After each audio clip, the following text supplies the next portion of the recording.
Hi friends, it's Chan here with Make It Sweet and Neat. I'm so happy and thankful that you're joining in on another Canada Day video hop. This video was filmed on the traditional, ancestral, and unceded territory of the kʷikʷəĽ First Nation. I'm excited to be joining a group of crafty Canadian YouTubers for a third time. After you finish watching my video, please leave a comment for your chance to win, and then click on the link in the description below for the next person. If you get lost along the way, please head to Emily's blog for the full list of participants.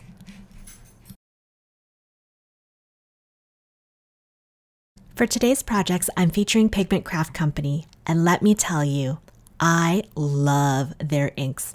The palette I'm working with is balsam, juniper, aloe, turmeric, rosewood, Himalayan, and blush. The inks come on a foam pad and they are super juicy. I'm a light stamper, so this type of ink pad is perfect for me. They also go down really nicely for stenciling with blender brushes.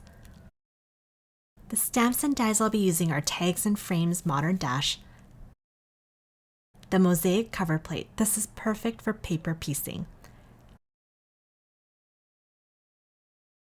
Dash Diamond Stamp Set, which is a background stamp set that comes with a dotted diamond and solid diamond to fill and create the details.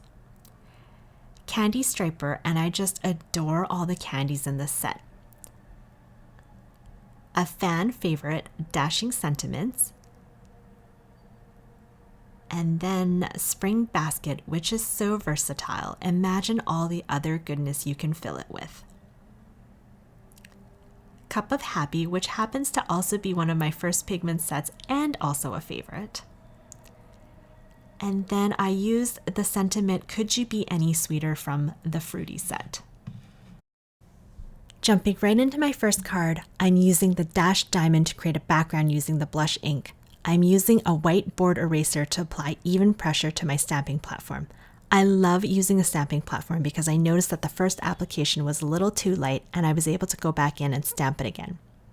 Next, I die cut the Dash Diamond with the Spellbinder's precision layering die off camera because I think you have quite a bit of hopping to do, so just in the interest of saving time. I stamped the Could You Be Sweeter sentiment on my Dash background, but we're not done yet. I wanted to pop up the sweeter to add dimension. I send most of my cards out in the mail, so I just wanted to add some sturdiness to the layers. So what I did was I did this by adding 2 other layers of the die cut underneath the sentiment. I created a jig to place my die cut sentiment layer to achieve precise stamping. I had also pre-cut a blush matte from the Spellbinder's precision layering die as well. I constantly use the A2 A and B sets together or standalone depending on the width of the border I want to create.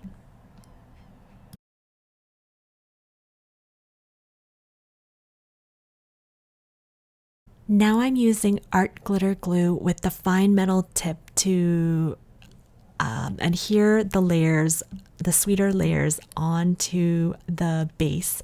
And I love this glue because of how it gets into like really thin lines of die cuts. It's just perfect for those like intricate or detailed die cuts that you have. I'm applying my Tombow liquid adhesive to the layers and set that aside in one of my son's abandoned board books. Board books are perfect for ensuring your paper layers stay glued and don't pucker while drying.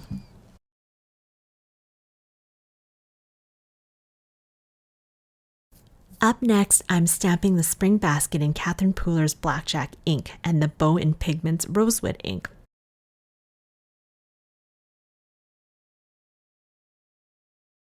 I use washi tape to ensure the die stay in place and go die cut them off camera.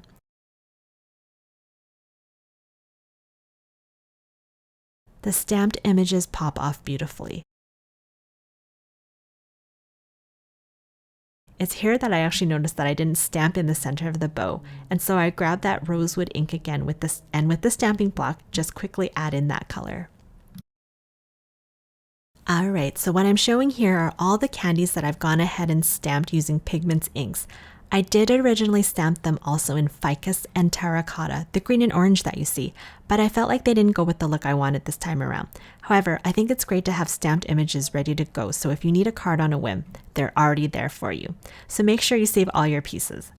Similar to the "could you be sweeter" sentiment, I created a jig for the candies, and you can see that I used supplies from around the house to do so.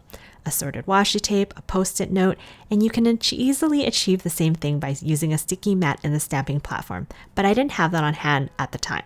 For this round, I'm stamping the candies using the Himalayan ink.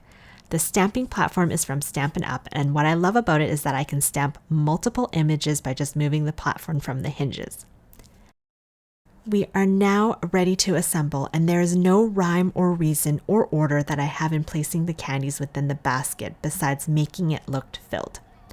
For detailed or fine areas that require adhesive, once again, I love using my art glitter glue with the metal tip to get the job done.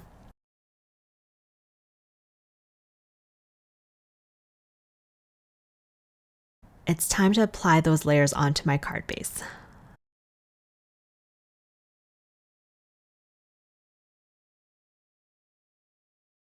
It's time to adhere that bow to complete the card front. To give the bow some dimension, I added another layer underneath it. I love the candies in the basket. They are just so sweet. Excuse the pun. I wanted to make this into a thank you card, so then I die cut the frame layer from the Tags and Frames Modern Dash, and then used the Spellbinder's Precision layer to cut that out again. I used turmeric ink for the thank you so much sentiment, and then adhere that with the Tombow adhesive.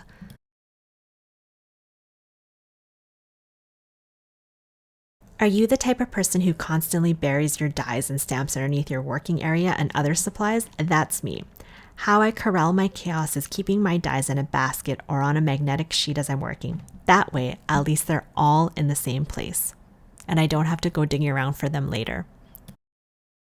For my second card, I had already pre-cut some different layers from the mosaic cover plate.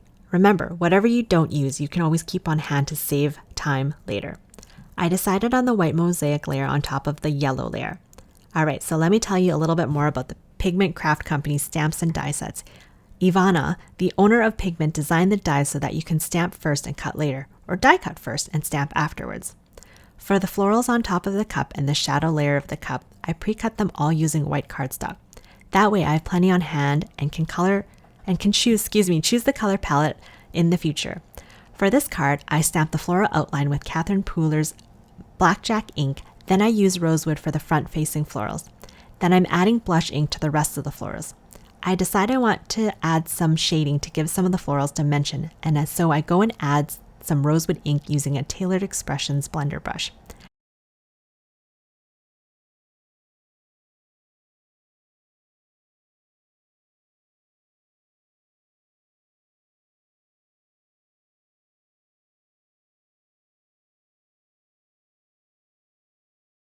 The leaves are inked with juniper and aloe. Alright, so I went with a little bit of a different color scheme for my completed card, as you can see. I used turmeric for the florals and then balsam for the base.